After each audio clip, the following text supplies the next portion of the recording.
Clap de fin d'année, mesdames et messieurs, bonjour, bienvenue dans cette dernière édition de cette année 2024, bientôt 2025. Et pour cela, nous avons donc décidé dans ce podcast Jeunes Émergents de réunir des talents qui ont brillé à travers leur travail, leur créativité. Mesdames, messieurs, bonjour. Bonjour. Bien installé?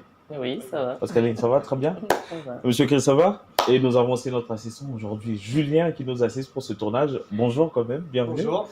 Merci. C'est généralement, on se croise dans les événements ou encore vous me voyez sur le terrain avec mes caméras. Ah, Emmanuel, ça va et tout. Mais cette fois-ci, comme vous le remarquez, on a décidé donc de créer ce cadre pour mieux discuter et mieux échanger. Pascaline, je vais commencer par vous, mais avant, laissez-moi vous dire que faire briller le Congo à travers sa créativité, à travers son talent, mais bien sûr à travers la mode, c'est possible et ça dure depuis 11 ans. C'est l'une des grandes missions aujourd'hui du Carrousel international de la mode. Pascaline, on connaît le Carrousel international partout. Abidjan, Paris, Dakar, on en parle. Ça se passe ici, au Congo-Brazzaville, précisément, à Pointe-Noire. 11e édition, l'enfant a vraiment grandi. On connaît l'édition. On connaît comment ça se passe, les grands défilés, les expositions, mais on ne connaît pas la personne qui est derrière. Moi-même, c'est l'année passée souvent que j'ai découvert. Pourquoi avoir fait ce choix et comment ça se fait? Bonjour et merci à toi pour l'invitation. Ça, c'est une question qui revient assez souvent. Merci à toi pour l'invitation et bonjour à tous.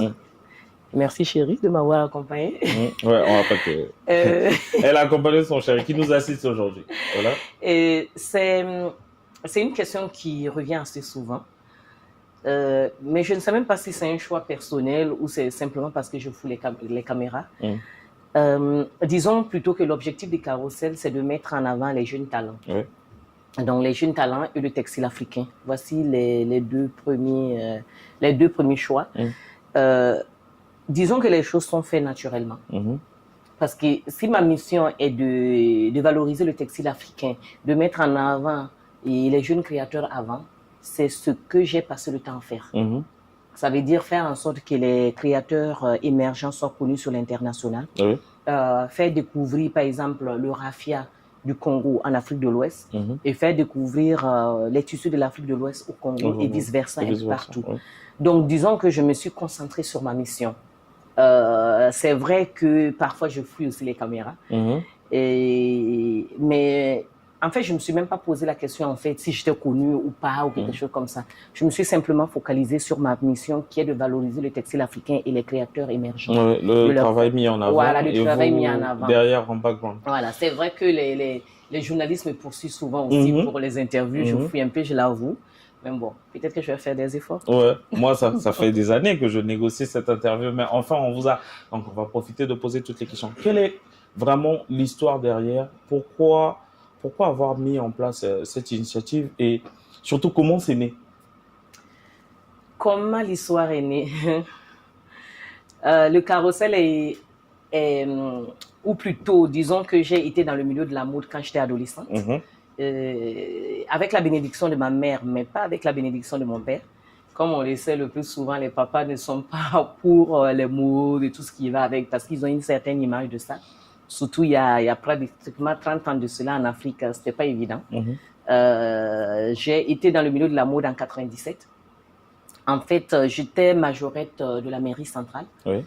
Et on était voisins. En fait, on a un endroit au Burkina qui s'appelle la Maison des Jeunes où on fait des activités culturelles et autres. Donc, on s'entraînait là-bas en tant que majorette. Et on était voisins de la Maison des Jeunes, en fait, quand papa était au commissaire de la ville. Et c'est comme ça que j'ai connu les mannequins qui venaient sur place aussi pour s'entraîner. Donc, après avoir côtoyé, parce que je les voyais élégantes et tout, bon, je me disais, mais je voudrais être élégante comme ça et autres. Et voilà comment j'ai commencé à faire le mannequinat. Et ça, c'était depuis 97. Et j'ai laissé le côté... majorette de la ville de Ouagadougou pour devenir mannequin. Comme je vous disais tout à l'heure, avec la bénédiction de maman, mais mon papa qui acceptait, mais sans plus avec des pincements au cœur. Et donc, je me suis entraînée, j'ai fait les plus grands défilés du Burkina. J'ai défilé aussi à Saint-Étienne pour la Biennale internationale en France. Et après, en 2006, on a créé une agence en fait avec un groupe d'amis. Oui. Et c'est là qu'est né le Carrousel de la mode. Donc, on a été la première agence du Burkina à créer notre propre événement de mode, d'où la première édition en 2006 et la deuxième édition en 2007. Mais entre-temps, quelqu'un est rentré dans ma vie. Ouais. Et Julien qui nous assiste aujourd'hui. Voilà, mon mari est rentré dans ma vie et comme on le sait déjà, question d'expatriation. Oui. Donc, je me suis retrouvée au Congo-Brazzaville en 2008 et le Carrousel a pris fin parce que le groupe s'est dispersé et autres. Et c'est vrai, quand je suis arrivée en 2008, j'ai commencé à voir la faisabilité sur le territoire congolais. Oui, les différentes possibilités. Et je voulais intégrer des agences, mais il n'y avait pas d'agence. Et il y avait Dactari en ce moment où il y avait des jeunes qui s'entraînaient là. Et j'ai intégré le groupe, mais je me suis rendu compte que ce n'était pas les défilés dont j'étais déjà habituée. Il y avait des petits défilés par-ci, par-là, dans les boîtes de nuit, alors que, bon, moi, j'étais déjà à un certain niveau. Et j'ai reculé d'abord. Et j'ai essayé de voir la faisabilité. Et chaque fois, quand je partais prospecter pour pouvoir faire un défilé de mode dans un lieu, on parlait de plusieurs millions pour louer l'endroit. Moi, je n'étais pas habituée à ça. Parce que, comme vous le savez, le Burkina est beaucoup culturel. Oui. Et on avait des sponsorings par-ci, par-là. Les lieux nous étaient mis à disposition. Donc, je me suis dit, ah là, ça va être compliqué. Donc, j'ai mis quand même quelques années. C'est en 2013. Que finalement la machine redémarre. Que la machine redémarre avec le même endroit et Dactari qui était devenu un lieu que j'avais pris qui s'appelait le Gondwana à l'époque. Et voilà comment j'ai commencé à organiser le Carrousel de la mode parce que je me suis dit, quitte à louer un endroit cher, autant que j'ai un endroit à moi. Et vu que j'aime la restauration, donc j'ai commencé à faire la restauration et la mode en même temps au même endroit. Donc voilà d'où est né le Carrousel de la mode au Congo en 2013. Donc j'ai dû recommencer à zéro. À zéro, en fait. Oui, parce qu'il y a eu des années de pause. Oui. Vous rentrez dans la vie professionnelle, vous rencontrez quelqu'un, vous déménagez d'un pays à un autre, vous prenez le recul ou le temps de récréer tout ça, ça fait quand même beaucoup d'accumulation. Comment on se sent en tant que femme, j'aimerais dire, au centre de tout ça? Déjà, c'est pas évident en tant qu'homme. Ouais. C'est pas évident parce que déjà, comme je vous l'ai dit tout à l'heure, c'était pas évident parce qu'il fallait avoir des sponsors. Et pour moi, le plus important, c'était d'avoir d'abord le lieu. Parce que je me dis, quand tu as le lieu, tu as déjà beaucoup de charges que tu mets de côté. Exactement. Et après, j'ai appris à être la femme du Gondwana. Ça veut dire celle qui a le restaurant du Gondwana. Et du coup, j'ai fait des connaissances avec les clients et autres. Et je les ai dit vraiment ce que je faisais au Burkina. Et c'est de fil en aiguille, en fait, que les gens m'ont fait confiance. Donc, les premières personnes, il y a Miki, qui a maintenant le Gondwana qui s'appelle Sequoia. Oui. Et c'est une des personnes qui m'a vraiment suivi pendant plusieurs années. Et il y avait Nonce aussi, qui avait Victory Palace. Donc, il y a pas mal de personnes comme ça qui m'ont fait confiance dès le début. Donc, après le fait d'avoir un lieu, il fallait avoir un endroit où héberger des gens. Donc, la question de l'hôtel se posait. Donc, ces deux personnes ont vraiment été indispensables dans la vie du Carrousel. Et c'était les plus gros budgets, en fait, qu'il fallait réussir à couvrir. Et oui, c'est pas facile d'être une femme parce qu'il faut déjà montrer ce que tu vaux. Surtout quand tu arrives dans un pays où tu es nouveau, tu comprends pas la langue, tu dois te faire des amis, tu dois te faire des connaissances. Et les gens ne savent pas qui tu es, ils savent pas que tu as déjà été dans ce milieu. Donc il faut convaincre. Il faut convaincre. Et j'avoue que ma chance était sur le fait que j'étais déjà dans le milieu de la mode 10 ans avant et que j'avais côtoyé les grands noms de la mode comme Papa Paté, Alpha Di, Jules Touré, pour ne citer que cela, Bazemse. Et donc ça n'a pas été compliqué pour moi de les convaincre de venir sur le territoire congolais. Et d'où la première édition qui a eu lieu avec le parrainage de Papa Paté en 2013 qui n'a aménagé aucun effort pour venir nous soutenir. Il y avait Isabelle Amou de Afrique Fashion en Côte d'Ivoire. Il y avait Bazemse qui est le roi de Coco Donda au Burkina et qui fait folie de mode et autres. Donc je pense que en réussissant à faire venir toutes ces personnes au Congo, ça a montré ma crédibilité. Donc, pour ceux qui ont ouï dire que Patéo venait, à certains qui ne sont pas venus mais qui ont regretté après. Il y a ceux qui viennent Patéo mais l'ont jamais vu. Voilà, qui ne croyaient pas et qui, après, je pense qu'après cette édition, les gens ont commencé à faire confiance. Ils se sont dit, ce qu'elle a dit, elle l'a vraiment fait. Et voilà comment c'est parti en fait. Ouais, vraiment le parcours d'un combattant. On tenait à féliciter. Merci. Et 1000 ans pour le carrousel. Avant de pouvoir parler de l'une des plus grandes éditions qui vous a marqué, en termes, on va dire, c'est pas seulement du Congo vers le monde, mais cette fois-ci, on va dire que c'est du Congo. C'est pas seulement du monde vers le Congo, mais on va dire que c'est du Congo vers le monde. En termes de transactions de personnes qui viennent, les gens influents, ça représente quoi toute l'organisation? C'est combien de personnes autour fédérées? Chaque année, on a autour de 10 pays invités. Oui. Donc, ça peut aller de 6 à 12 à 15.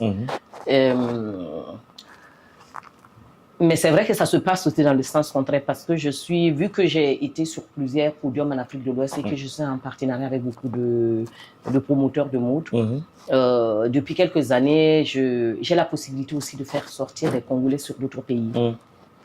Donc, on est déjà allé à Malabo, à Djibouti, à Lomé. J'ai fait partie aussi certains en Afrique de l'Ouest, au Ghana, au Bénin, au Burkina Faso. Parfois, je suis avec, parfois, je les envoie tout simplement pour représenter le Congo. Dernièrement, on a été au Mali, par exemple, où j'ai été avec le couple Kaba pour l'organisation de la première édition du salon de leur salon au Mali, et où d'ailleurs le top modèle du carrousel est sorti meilleur mannequin femme sur 15 pays. Ah, très bien. Et elle est revenue avec un bon pactole. Et c'est vrai que les stylistes qui viennent, les gens viennent de l'extérieur pour amener leur richesse au Congo. Et après, ça reste quand même un partage. Parce que quand ils viennent, il y en a beaucoup qui ne connaissent pas le raffia et qui découvrent le raffia. Je pense que c'est un partage mutuel en fait. Et je pense que les Congolais aujourd'hui réussissent à sortir pour aller ailleurs et ceux qui sont ailleurs réussissent à venir. Et l'objectif justement c'est de découvrir le pain de l'autre et de savoir que il y a autre chose que ce que je connais chez moi et de pouvoir que demain, que pourquoi pas un Burkinabé qui fera sa collection avec le raffia et un Congolais qui fera sa collection avec, par exemple, le Kente du Ghana ou le pain tissé du Côte d'Ivoire ou du Burkina. L'objectif, c'est vraiment un partage convivial entre stylistes et que les jeunes créateurs congolais qui n'avaient pas la possibilité, par exemple, de rencontrer des grands noms de la mode puissent, à travers le carrousel, connaître ces personnes et partager leur expérience, essayer de savoir comment ces personnes ont fait pour devenir aujourd'hui X personnes ou Y personnes. C'est vraiment le partage professionnel et puis voilà, le savoir-faire. Interculturel, on va dire. Exactement. L'Afrique trouve donc sa richesse dans une certaine mixité. Monsieur Chris, est-ce que vous avez déjà participé au carrousel? Pas encore. Vous découvrez là? Je découvre. On va voir ça ensemble. Parce qu'Aline, dites-moi, vous allez nous inviter à suivre l'un des reportages tout à l'heure qui vous a plus marqué de l'édition. Mais quelle est l'édition qui vous a plus marqué en termes d'organisation, de créativité, de reconnaissance, de remerciement, de maturité, je veux dire? Je pense que chaque édition a sa particularité et chaque édition, on la vit autrement. Mais si je dois choisir une édition qui m'a plus marqué, évidemment, ça serait la 10e édition. La 10e édition. Souvent, on dit ne fais pas qui le veut, mais qui le peut. Et quand on sait aussi que c'est pas évident de regrouper souvent les budgets nécessaires. D'ailleurs, je dis merci à tous mes partenaires qui croient au carrousel depuis toutes ces années, qui continuent à nous soutenir, à faire en sorte que nous puissions avancer dans ce projet. Et je dirais que c'est la 10e édition, parce qu'on connaît beaucoup de festivals autour de l'Afrique, en fait, qui n'ont pas fait plus de 2 éditions, qui n'ont 3 pas franchi éditions. ce cap-là. Ouais. Donc, j'ai une bonne équipe derrière moi. Il y a des hauts et des bas, c'est vrai, mais on continue à avancer main dans la main. Donc, pour moi, l'édition qui m'a le plus marqué, c'est la 10e édition. Parce que quand tu dépasses 5 ans, 10 ans, 15 ans, 20 ans, c'est quelque chose. Donc, pour moi, c'est vraiment la 10e édition. Alors, Julien, parce qu'elle va nous inviter à pouvoir regarder l'un des extraits de ce très grand défilé international qui se passe ici, dont on venait de voir la 11e édition. Ce sera la 30e édition qu'on va regarder. L'année prochaine, au mois de juin, c'est la 12e édition. La 12e édition. Et là, on va suivre donc un extrait. Je vous donne rendez-vous. Regardez, soyez très attentifs et je reviens tout à l'heure. Première candidate, Aïcha.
Deuxième candidate, Féfé.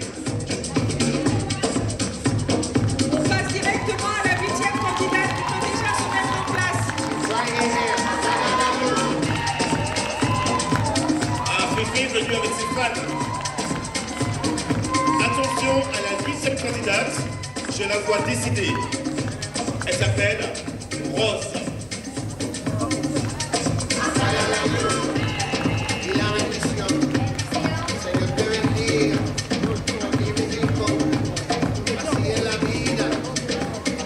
Deuxième candidate, La candidate numéro 9 peut déjà se mettre en place. deuxième candidate, c'est Divine.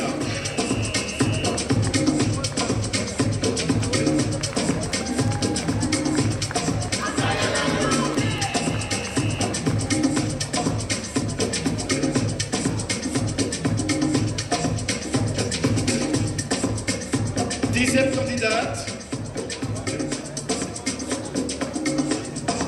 c'est Krishna. Et la 11e candidate se mettre en place.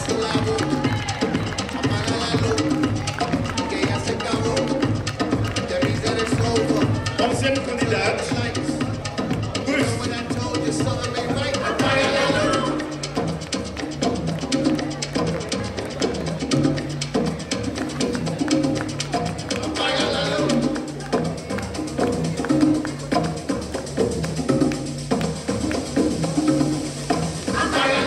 Douzième candidate,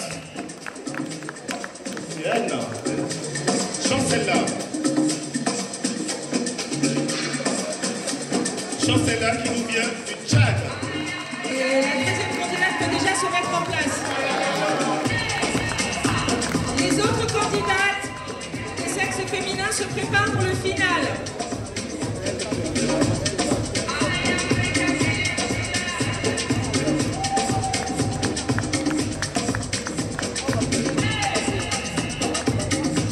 Chancelia qui nous vient du Tchad. Et la dernière candidate, c'est Océane.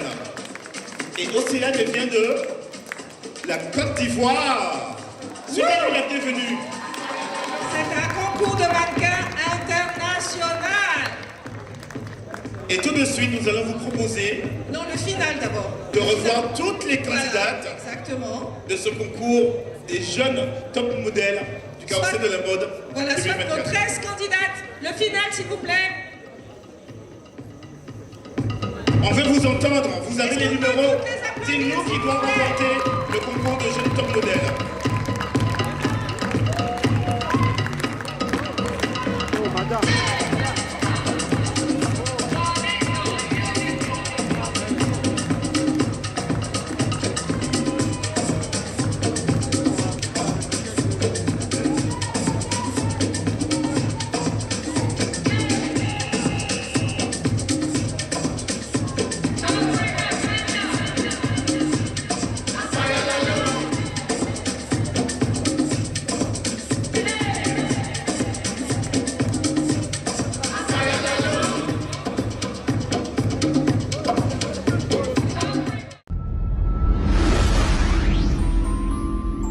À présent, nous allons parler d'éducation. Éduquer autrement en associant, je veux dire, la science, les nouvelles technologies et surtout l'intelligence artificielle aujourd'hui qui devient une norme incontournable dans le monde.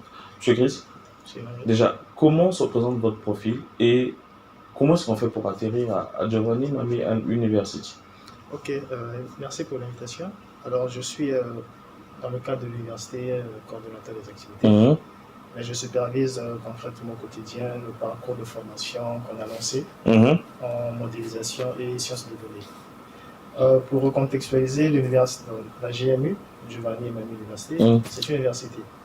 C'est une université, nous proposons des formations diplômantes, type licence, master et doctorat, avec ceci de particulier que nous sommes positionnés vers des métiers d'avenir, principalement l'intelligence artificielle et les biotechnologies. L'aventure a commencé il y a 3 ans. Nous étions à Ngoyo, nous proposions déjà à ce moment-là des activités de recherche, des activités type sensibilisation auprès de la jeunesse congolaise. Le feedback sur le terrain nous a permis de nous rendre compte d'un potentiel déjà qui existait, en termes d'intérêt d'engouement des jeunes vers ces métiers-là. Mais le contraste, c'est que l'offre de formation existante ne s'orientait pas vers ces tendances métiers-là. Donc, logiquement, l'université s'est positionnée pour proposer ce type de formation-là. Voilà l'aventure, ce qui nous a conduit aujourd'hui à ouvrir cette année-ci en octobre la première génération d'étudiants congolais qui vont se faire former dans ces différentes filières. Ah, d'accord, très bien. Aujourd'hui, comment se positionne la Giovanni Mamé University et surtout quelle est sa grande mission? Ok. Nous nous positionnons comme une université d'excellence. Oui. Nous visons l'excellence. C'est pourquoi, dans le cadre de notre procédure de sélection, nous faisons passer un test d'aptitude. À l'inscription. À l'inscription. Oui. Nous leur faisons faire un test d'aptitude. Et ensuite, notre grande mission, c'est d'arriver à outiller la jeunesse congolaise, nos compatriotes, nos enfants, nos aînés, nos frères, aujourd'hui dans un contexte mondial où les technologies, les grandes puissances, les nations, quasiment nous guident, sinon nous incitent dans ces directions-là. Et le fait est de constater que nos nations africaines principalement ont du mal à relever le défi technologique. Parce que soit il n'y a pas d'infrastructure, soit les compétences ne sont pas au rendez-vous. Donc la mission, c'est vraiment outiller les jeunes Congolais pour que notre nation demain se positionne face à ces enjeux mondiaux. Ouais, exact. En termes d'étudiants, ça représente quoi? Cette année-ci, pour la première promotion, nous sommes déjà 13 étudiants inscrits.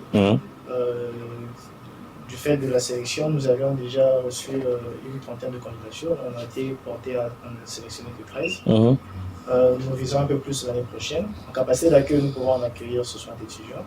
Nous sommes actuellement basés sur le site sur l'avenue de l'aéroport à Pointe-Noire. Mais pourquoi ne pas recevoir une plus grande capacité d'étudiants? C'est un choix exprès pour mieux les former? C'était un choix pour mieux les former, pardon. Nous visons l'excellence, donc nous sommes plus sur une approche qualitative. On veut vraiment que derrière ne pas fournir comme nos universités conventionnelles des populations en masse qui après des difficultés d'emploi, mais on veut s'assurer de la pertinence des profils qu'on va sortir et de leurs compétences pour l'industrie. Est-ce qu'on peut dire que vous avez contourné le système éducatif ou vous apportez en plus? Le débat se pose parce qu'aujourd'hui, la jeunesse congolaise, on dit souvent qu'elle n'est pas formée comme elle doit être formée et on est en retard. Est-ce qu'aujourd'hui c'est un apport ou vous voulez carrément contourner le système? C'est déjà un apport, mais au-delà de ça, c'est plus une valeur ajoutée. Oui. C'est une valeur ajoutée parce que force est de constater que dans les universités qui attirent aujourd'hui notre jeunesse congolaise, quand on fait des analyses, vous allez chez Campus France, vous allez dans les universités internationales, nos jeunes congolais sont portés vers ces métiers-là. Donc la difficulté, c'est que localement, ils n'en trouvent pas l'offre. Donc l'enjeu, c'est de pouvoir garder ces talents-là pour éviter les fuites de cerveau et de s'assurer de mieux les outiller pour que demain, ce soit les mêmes talents qui puissent relever ces différents défis. Vous êtes l'une des rares universités, ou ne pas dire la première, qui forme en intelligence artificielle. Dans le monde aujourd'hui, qu'est-ce que ça représente exactement l'intelligence artificielle? Aujourd'hui, l'intelligence artificielle, c'est la plupart des grandes universités internationales qui se sont lancées. Vous avez peut-être suivi l'actualité dans les médias. Aujourd'hui, toutes les grosses entreprises en parlent. Et même les moyennes entreprises aujourd'hui s'approprient la question. C'est dire à quel point ce sujet n'est plus qu'un sujet entre spécialistes, entre experts, mais c'est la société qui est invitée à se questionner sur ces questions-là. Et donc nous, en tant qu'universitaires, on tente d'apporter des réponses à ça avec notre approche éducative, mais d'inciter également les pouvoirs publics à s'interroger sérieusement et pourquoi pas demain à encadrer le secteur pour inciter également d'autres à nous suivre dans la démarche pour qu'on ne soit plus décédés. Aujourd'hui, les jeunes sont l'une des grandes priorités. Ils sont au centre de l'éducation, de la formation, parce qu'ils vont pouvoir prendre la relève. Mais vous, en spécialisation ou en spécialité, qu'est-ce que vous proposez exactement comme formation? Ok, nous avons deux grands domaines. C'est l'intelligence artificielle d'une part et puis les biotechnologies. Dans le cursus de formation qu'on leur propose, ils ont des orientations de spécialité. Là, ils vont être formés pour ceux qui font par exemple la branche intelligence artificielle, pour leur former dans ce que l'anglicisme appelle la data science, c'est-à-dire la science des données. Il faut savoir qu'aujourd'hui, quand vous tapez sur Internet, en termes de tendances métiers, c'est des top métiers qui reviennent le plus. L'objectif, c'est en termes de profil, C'est des gens qui sont capables d'analyser des données, de créer de la valeur sur ces données-là, ensuite pour aider des managers, des leaders à prendre des décisions qui sont des décisions éclairées. Ça peut être des prédictions, ça peut être par exemple si un leader veut se lancer un nouveau produit sur un marché, s'il veut faire de la prospection, s'il veut estimer un budget, s'il veut estimer un chiffre d'affaires. Ce sont ce type de problèmes qu'on est appelé à résoudre. Et au-delà de l'industrie, c'est d'autres problèmes également, pour n'en citer que ces exemples. Concrètement, sorti de votre université, l'enfant a la capacité de faire quoi comme métier? C'est généralement la question. Quand on sort de la fac, oui, il va faire le droit. C'est quoi exactement les débouchés? Qu'est-ce qu'il aura en main au bout de 2, 3 ans, 4 ans qui va pouvoir lui permettre de créer une entreprise ou de facilement s'entraîner dans le monde du travail? L'enfant a un profil hautement technologique et scientifique. Ça veut dire qu'il peut travailler en tant que cadre dans les grandes entreprises, dans les structures industrielles, soit en tant qu'analyste, en tant qu'ingénieur, en tant que chercheur, s'il veut poursuivre des carrières universitaires. Ça lui ouvre des possibilités énormes. Il faut savoir que ces profils-là sont demandés dans tous les secteurs d'activité, quelle que soit la nation ou les besoins. Ils sont consommés par les industriels, aussi bien que par les pouvoirs publics, que par des sociétés moyennes. Ouais, exact. Aujourd'hui, Pascaline, la femme est placée au centre de plusieurs débats. Et Giovanni Mamie University a bien compris ça. Donc, vous avez créé également une fondation, Giovanni and Mamie Foundation, aujourd'hui qui, à 95%, on va dire même à 100%, met la femme au centre de ses activités à travers la science. Quelles sont les différentes activités et comment ça se passe? D'accord. Effectivement, nous avons à cœur d'encourager la jeune femme congolaise, et même au-delà de la jeune femme congolaise, toute femme considérée, à s'intéresser dans ces cursus-là. Le fait est que jusqu'à un certain niveau, par exemple à l'université, on a de moins en moins d'effectifs de jeunes filles. C'est l'inverse quand on est dans l'éducation secondaire. Il y a plus de filles, elles sont très brillantes, elles sont très performantes par rapport aux garçons parfois, mais on ne comprend pas pourquoi ensuite pour différents facteurs sociologiques et autres. Donc nous avons donc lancé le programme Women Biotech. Women Biotech s'adresse à des jeunes femmes étudiantes qui sont dans des cursus scientifiques et technologiques. Il s'agit principalement de celles qui répondent à des critères qui sont à niveau licence 3 ou master 1 et 2. Ce que nous leur proposons, c'est 3 mois de stage de frais payés au sein de nos laboratoires. Nous leur apprenons, déjà elles font une immersion dans l'environnement du laboratoire, apprennent à mener un travail de recherche et ensuite à travailler dans un contexte professionnel. Est-ce qu'en sortant de là, ils peuvent directement aller travailler dans des grands laboratoires des entreprises ou des industries sur place? C'est ça tout le challenge. Dans le stage, dans leurs activités, on les met déjà sur des projets. Se tutorer, bien sûr, avec nos encadrants spécialistes. Ils travaillent dans des projets concrets. Nous avons, dans les éditions précédentes, fait travailler déjà des étudiantes sur des projets de conception de bioplastique, par exemple. Où nous avons, à partir des déchets de manioc, des écorces, des tubercules, elles ont fait un travail au laboratoire pour ensuite produire des prototypes de bioplastique qui sont biodégradables. Nous avons effectué les tests au laboratoire et ça a démontré qu'au bout de 3 mois d'enfouissement, la matière se dégradait naturellement. Et en parallèle, elles ont enrichi ce prototype-là pour qu'il soit biofertilisant. Donc en plus de dégrader, il fertilise la terre. Il fertilise la terre. Donc vous voyez la valeur ajoutée dans ce type de projet que nous menons. Et puisqu'elles travaillent dessus, elles apprennent des compétences et toutes les méthodes de laboratoire, ce qui est les outils pour travailler dans un environnement professionnel. Ça doit demander beaucoup d'argent pour développer tous ces projets. Est-ce qu'aujourd'hui, si le gouvernement, par exemple, je vais prendre un exemple simple, vous proposez de pouvoir collaborer avec vous, de mettre ce savoir-faire-là au niveau de, je veux dire, une centaine ou des milliers de jeunes dames pour un programme spécialisé, comment vous comptez organiser ça, si ça se fait? Est-ce que déjà c'est possible? Qu'est-ce qu'il faudra en termes de moyens? Oui, nous lançons un appel à toute personne engagée, pouvoir public, particulier, société, entreprise. Nous sommes aujourd'hui en train de préparer la 3e édition. L'appel est lancé. Tout le monde peut participer, rejoindre le mouvement. Il s'agira principalement d'augmenter notre capacité d'accueil. Nous en faisons jusqu'à aujourd'hui. Nous recevons jusqu'à 3 étudiantes, mais nous voulons élargir l'assiette pour aller un peu plus, et pourquoi pas élargir la période, au lieu que ça soit sur 3 mois, élargir sur 6 mois, voire une année pleine d'activité. Ça nous permettrait de développer ces projets que nous avons initiés. Le projet de bioplastique, par exemple, a un potentiel en termes environnementaux, mais également de développement commercial pour notre pays. Nous sommes un pays très, on va dire, béni par la nature. C'est une de nos forces et de nos caractéristiques. Donc, nous souhaitons nous positionner pour devenir avant-gardistes sur ces questions-là. Développer des technologies faites localement par nos chercheurs, par nos compétences, et qu'on peut demain mettre sur le marché international, soit en termes de savoir-faire ou en termes de produits. Très bien. Mesdames, Messieurs, bon, on a compris tout ce qu'il a dit, mais je vous invite à suivre ce reportage que nos confrères de Canal+ ont fait pour pouvoir vraiment voir de quoi il s'agit. On regarde.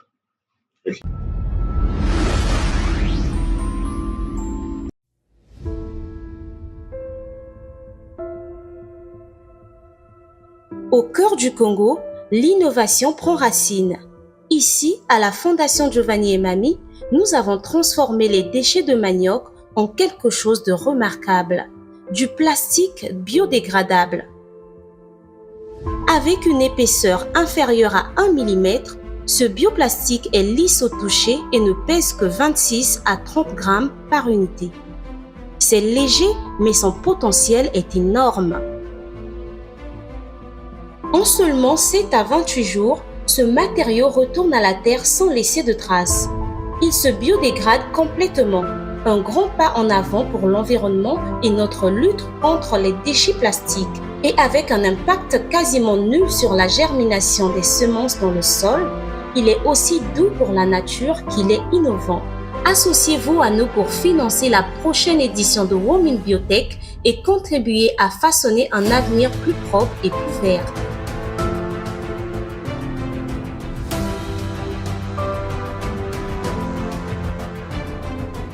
Très beau reportage. On voit que la femme est vraiment mise au cœur de vos activités. Parce que vous avez des filles, elles grandissent là. Au lieu de les envoyer à l'étranger, voilà la solution. Voilà. Elles peuvent commencer par Giovanni et puis faire Exactement. 1 an à l'étranger peut-être. On va revenir sur quelque chose que vous avez en commun, la difficulté. 11 ans d'organisation, c'est pas facile. Quelle est la grande et la plus grande difficulté que vous avez rencontrée? L'argent. Seulement ça. Le nerf de la guerre. Ouais. Mais aussi le côté formation en fait. J'ai quand même une équipe en fait j'avais une équipe qui n'était pas forcément dans l'organisation d'événements. Et donc il fallait aussi former l'équipe qui était là, pour les faire connaître en fait mon monde, si je peux le dire de cette façon. Donc il y a le côté formation. Cette année, on a eu de nouvelles personnes qui se sont associées à l'équipe en fait, donc qui sont vraiment dans l'organisation événementielle, qui sont habitués aussi à certaines choses. Donc j'avoue que cette année, on avait vraiment une équipe de fer. Ça s'est très bien passé, mais il faut l'avouer, dans ces genres d'événements ou même de son côté, je pense que le problème, c'est le financement. Le problème, c'est le financement. Aujourd'hui, le carrousel veut agrandir les choses. Par exemple, avoir une école de formation, pouvoir envoyer des jeunes créateurs congolais à l'extérieur. Il y a le monde pour ça. Il y a la demande. Il y a l'offre parce que vous savez qu'il y a eu quelques années, on avait fait venir Madame Rose Bombo, qui a fait plusieurs formations ici avec des jeunes créateurs congolais.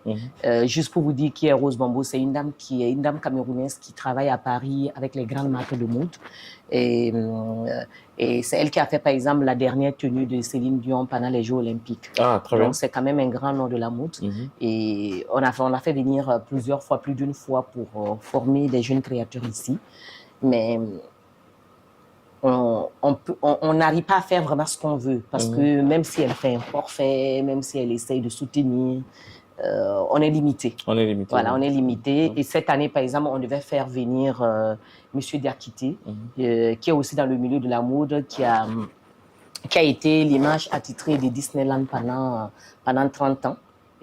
C'est lui qui était au devant des tenues de Mickey, qui est quand même un grand nom. Pour ceux qui connaissent Mickey, je pense que tous nos enfants connaissent, avec les tenues des princesses et tout ce qui va avec. Et M. Diakité est prêt aujourd'hui à venir au Congo pour donner des formations aux jeunes créateurs. Mais par exemple, cette année, on s'est retrouvé face à un problème de financement. Pas parce qu'ils demandaient une grosse somme, parce qu'ils sont vraiment ouverts, lui il est de Guinée-Conakry, ils sont vraiment ouverts à venir, mais il faut un minimum. Il faut un minimum, il faut héberger la personne, et à la restauration, plus la personne met du temps, plus il y a des charges qui vont avec. Et donc, on aimerait aller plus loin, mais on est vraiment bloqué financièrement. Par les finances. Alors, vous allez profiter de ce moment pour passer un message parce que si, avant même de passer ce message, j'aimerais vous dire que vous avez un profil complet et on est bien d'accord que vous gagnerez même plus si vous étiez installé ailleurs. Pourquoi le choix de rester au Congo? Est-ce seulement l'amour du pays qui vous a adopté ou il y a autre chose derrière? J'avoue que ça fait quelques années, j'avais déjà prospecté pour le faire au Burkina et le faire aussi en Côte d'Ivoire. J'étais rentrée, j'avais parlé de ça à Patéo et puis à Isabelle Anou, qu'ils étaient prêts en fait à me soutenir et à me recevoir au niveau de la Côte d'Ivoire. J'avais prospecté aussi au niveau du Burkina en fait. L'objectif en ce moment c'était de faire une année au Burkina et au Congo et une année ailleurs dans un autre pays. Mais on a été ralenti en fait, vu ce qui s'est passé au Burkina depuis quelques années. C'était juste avant que tout ça commence. Donc du coup, je n'ai pas pu le faire. Et certaines choses sont restées en suspens. J'avoue que les difficultés que je raconte au fur et à mesure, j'avais pratiquement baissé les bras à un mois donné. Mais c'est vrai que j'ai une équipe qui chaque année, à 6 mois ou à 3 mois du carrousel, ils commencent à m'appeler. Comment ça va se passer, même quand on a tous dit l'année dernière qu'on ne fera plus. Mais la passion, elle est plus grande. Et je pense que c'est la passion qui fait pousser des ailes, si on peut le dire de cette façon, qui te donne la force de reprendre, même quand tu dis tu ne veux plus. Donc chaque année, on se surprend d'être là encore à refaire les lettres, à repartir vers les partenaires. Après, je pense que même si on l'amène au Burkina, en Côte d'Ivoire ou ailleurs, ces pays sont plus accomplis côté culture, côté mode. Oui, c'est vrai, au Congo, on a rencontré beaucoup de difficultés qui vont avec, mais au moins on voit comment on avance. Quand on prend par exemple la première édition du Carrousel de la mode, moi j'ai connu le raffia ici et le raffia n'était pas valorisé il y a 10 ans sans vouloir offenser certains. Vous allez remarquer que depuis 5 ans de cela, il n'y a pas une dot maintenant qui se passe au Burkina sans que la tenue des mariés ne soit associée au raffia. Mais il y a 10 ans, si on veut être véridique, ce n'était pas le cas. Et même quand on prend la décoration des lieux, on voit qu'il y a le raffia, il y a les pagnes faits avec les lianes et autres. Il y a vraiment... on voit qu'on a réussi à faire passer un message. Donc, je pense que c'est bien beau de vouloir faire ailleurs, mais s'il y a des gens qui ont déjà accompli certaines choses là-bas, ben oui, tu viendras, tu ajouteras, mais tu n'avanceras pas forcément de la même façon. Pourtant, si on prend l'historique du carrousel, si on prend la formation des jeunes créateurs aujourd'hui, les finitions qu'ils ont, quand on voit de plus en plus qu'il est impossible de faire la dot sans qu'il y ait du raffia dedans, on peut dire qu'on a réussi quelque chose. Faire un pas. Donc oui, c'est vrai que chaque année on pleure, oui, c'est vrai que chaque année on se dit « si on partait ailleurs et autres ». Mais est-ce que la satisfaction sera pareille? Sera la même. On va profiter de cette plateforme pour passer un message à tous les partenaires. Quel est vraiment votre message dans le sens de vous accompagner à faire grand? Qu'est-ce que vous pouvez leur dire? Toutes les personnes qui nous suivent, parce qu'il y a des milliers d'entreprises qui nous suivent. Aujourd'hui, l'appel, sans se le cacher, il faut aller droit au but, c'est le côté financier. On ne peut pas accomplir de grandes choses quand on est limité. Je pense que le carrousel a déjà prouvé ce qu'il vaut. On a déjà fait sortir des dizaines de Congolais ou même d'autres pays qui se sont associés à d'autres événements de mode. Je pense qu'il peut y avoir beaucoup de témoignages sur le territoire congolais. Et on a fait tant qu'on peut à mettre les jeunes créateurs congolais et africains en avant. Mais aujourd'hui, je peux vouloir bien faire une école de couture, je ne peux pas avancer s'il n'y a pas de financement. Donc, on peut vouloir envoyer, par exemple, l'année dernière, on a eu 3 bons de 6 mois de formation accordés par Patéo, par Casterman de Lomé et puis par Lolo Andoche. Donc, on a 3 écoles de couture qui sont prêtes aujourd'hui à recevoir les Congolais, mais on n'a pas le financement. Pour les envoyer? Oui. Et les bons traînent? Exactement. Quand je vous parle de financement, je vous parle par exemple du billet d'avion. Oui. Et 6 mois quelque part, il faudrait que la personne soit logée. Et tout ce qui va avec. Et souvent, ce n'est pas forcément des personnes qui viennent de milieux favorisés. Donc, les bons sont là, ça traîne. Ils veulent encore redonner d'autres bons, mais on ne peut rien faire. Vous avez ce message? Il y a des bons qui traînent pour aller former nos jeunes Congolais à l'extérieur pour qu'ils reviennent et revaloriser encore le savoir-faire congolais. Pascaline, nous sommes en fin 2024. Quelle est la projection pour l'année prochaine et qu'est-ce qu'on peut vraiment attendre pour la 12e édition? L'année prochaine, je vous parlais tout à l'heure de Diakité, M. Diakité, qui devait venir cette année, qui n'a pas pu venir, qui ne travaille plus à Disneyland, mais qui depuis 3 ans est maintenant l'image de marque de communication de Disneyland. Il a décidé de démissionner et d'envoyer son savoir-faire en Guinée-Conakry. Donc, normalement, c'est prévu que si on ne peut pas envoyer beaucoup de gens à l'extérieur, qu'on fasse venir la personne qui peut former.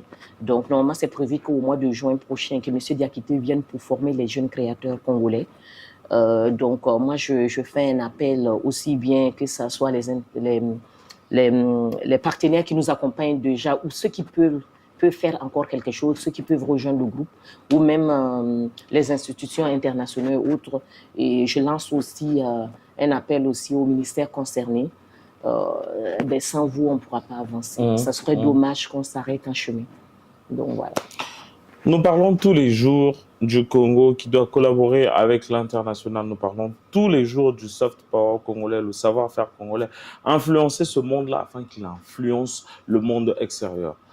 Le gouvernement, les entreprises privées, vous avez le message du carrousel de l'amour. Nous vous entendons très nombreux afin de pouvoir contribuer donc à l'évolution et au développement de cette très belle initiative qui met en avant le Congo à travers sa créativité.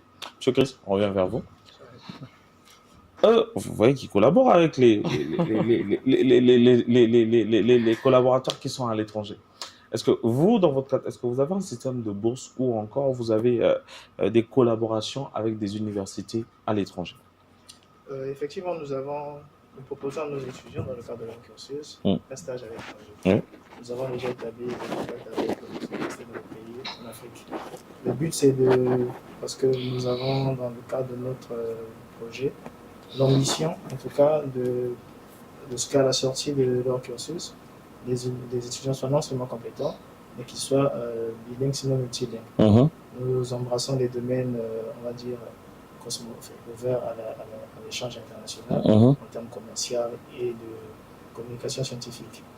Donc, ils sont envoyés à partir de leur 2e année à l'étranger dans les universités anglo-saxonnes d'Afrique, notamment la Namibie, le Rwanda et le Ghana pour ceux qui font nos cursus dans notre établissement. Autre élément aussi, c'est que nous avons dans le cadre de ce système-là un travail déjà amorcé de collaboration avec les universités internationales. Nous avons engagé des contacts pour travailler avec, faire des missions scientifiques, des travaux d'échange avec des scientifiques de ces universités-là pour nous accompagner aussi dans notre démarche à nous. Parce que nous avons cette ambition de ramener également le savoir-faire congolais sur la scène internationale. Ça, c'est importé. Donc, c'est l'environnement dans lequel nous voulons développer notre approche. Exact. Faire tout ça, c'est pas facile. C'est vrai que déjà, à combien s'élèvent les frais de paiement? Est-ce que déjà c'est privé ou il y a une manière de compenser pour que les élèves étudiants dans votre université? Nos étudiants, les frais sont accessibles, ils sont fixés à 75 000 francs. Nous avons également une politique de bourse. Ça, c'est une démarche que nous sommes en train de développer avec les institutions pour ceux qui sont issus de milieux défavorisés, pour qu'il y ait un mécanisme de soutien dans ce sens-là. Le tarif reste compétitif pour les étudiants ici, et nous en avons déjà accueilli. Les parents sont satisfaits également du résultat. Ouais. Aujourd'hui, quelle est la réelle difficulté que vous rencontrez? Bon, les difficultés sont partagées, on va se le cacher. Mais bien au-delà de ça, le message, c'est de dire que nous avons déjà réussi à démontrer qu'il n'était pas impossible de s'engager dans cette démarche que nous avons initiée. Ça fait 3 ans que nous travaillons dessus. Le projet, il est déjà avancé, la dynamique est en cours. J'invite plus ceux qui nous écoutent, les pouvoirs publics, les entreprises, nous les sollicitons pour rejoindre la dynamique, parce que nous sommes aujourd'hui, sans le cacher, nous avons fait la ronde des universités. Nous sommes la première, sinon la seule université privée qui offre le meilleur plateau technique à ses étudiants. Nous ne faisons pas que dire nous formons en IA ou que nous formons en biotechnologie, mais nous avons le plateau technique qui soutient ces formations. Oui. Et nous sommes ouverts à toute visite pour se rassurer de ce qui est dit ici et là. Donc, nous revendiquons ces valeurs-là, nous sommes une université d'excellence et nous engageons à former les jeunes Congolais dans ce domaine de pratique. Une école d'excellence associée aujourd'hui les nouvelles technologies avec l'intelligence artificielle, mais pas seulement la formation, mais surtout la pratique. Nous arrivons en fin d'année, comme on disait tout à l'heure, fin 2024. Quelle est la projection pour l'année prochaine? Nous avons déjà engagé le processus. Nous mobilisons les ressources actuellement. Vous êtes beaucoup dans l'anticipation, hein, parce qu'on parle déjà d'intelligence artificielle alors qu'il y en a pas. Oui, c'est ça le monde d'aujourd'hui. Il faut toujours anticiper les choses. Et c'est pour ça que nous servons des IA pour pouvoir, non pas prédire l'avenir, mais anticiper et gérer les situations de crise. Donc, nous mobilisons actuellement les ressources. Nous invitons les entreprises à nous rejoindre dans cette mobilisation-là pour déjà, à partir de l'année prochaine, accueillir davantage d'étudiants, boursiers comme non boursiers. Et ensuite, dans le cadre du programme biotech, d'élargir on va dire, la cohorte à déjà 5 étudiants, et puis on évaluera l'objectif de 10 et au-delà pour l'édition suivante. Est-ce que vous formez les cadres d'entreprise? Nous avons une série de formations continues adressées à des professionnels. C'est disponible en cours de soir. Pour, les branches que vous formez? Les branches pour l'aspect IT, c'est-à-dire informatique. Toutes les compétences liées à l'informatique, s'il peut s'agir de maîtriser les outils de la suite Office, Excel et autres, ou des outils plus analytiques, orientés vers le marketing, vers le commercial. Nous proposons également des formations dans ces directions-là. Et nous mettons également à disposition notre laboratoire, notamment le plateau technique, aux chercheurs et scientifiques. Et nous sommes aujourd'hui en train de développer une offre sur le marché qui sera bientôt présentée. Très bien. Déjà que vous êtes très visible sur les réseaux sociaux, on va dire, on peut vous retrouver un peu partout. Le Congolais a son savoir-faire, le talent existe. Voilà toutes les réalisations que nous aurons présentées cette année. Madame, monsieur, un plaisir pour moi de vous recevoir sur ce plateau. J'espère que ce n'est pas la dernière fois. Julien, la prochaine fois, j'espère que vous allez pouvoir échanger avec nous. Quel est votre dernier mot? Merci. Merci à toi de nous avoir reçus sur ce plateau pour qu'on puisse s'exprimer. Bon, même si j'avoue que je fouille un peu le plateau. Oui, le plateau, oui. Peut-être qu'il faudrait le faire assez souvent, justement pour avoir des gens qui aimeraient bien s'associer au carrousel. Donc, je te dirais simplement merci. Merci de nous avoir donné cette opportunité. Monsieur Kess, on va vous donner un ticket pour pouvoir participer l'année prochaine au carrousel. Et on va échanger sur les deux entités, de l'école à la mode. L'un peut envoyer les clients à l'autre. Monsieur Kess, votre dernier mot? Déjà, c'est de vous dire merci et de remercier tous ceux qui ont cru en nous jusqu'à aujourd'hui, nos partenaires, les membres de la fondation, le staff, et vous souhaiter une joyeuse fête de fin d'année. Joyeux Noël, bonne fête de fin d'année à toutes les personnes qui nous soutiennent dès le départ. Ceux qui nous suivent de Casablanca, en passant par Abidjan, Ouaga, on n'oublie pas, ceux qui sont en Afrique du Sud, ceux qui sont à Paris, ceux qui sont à Johannesburg. Je vous retrouve donc très bientôt et donc on dit bonne année et au revoir à tout le monde. Au revoir de là où vous nous suivez. Bonne année et on se voit à très bientôt. Vous étiez donc sur ce podcast de Jeunes Émergents. Je suis Emmanuel Kété et c'était un plaisir pour moi de vous présenter cet épisode spécial.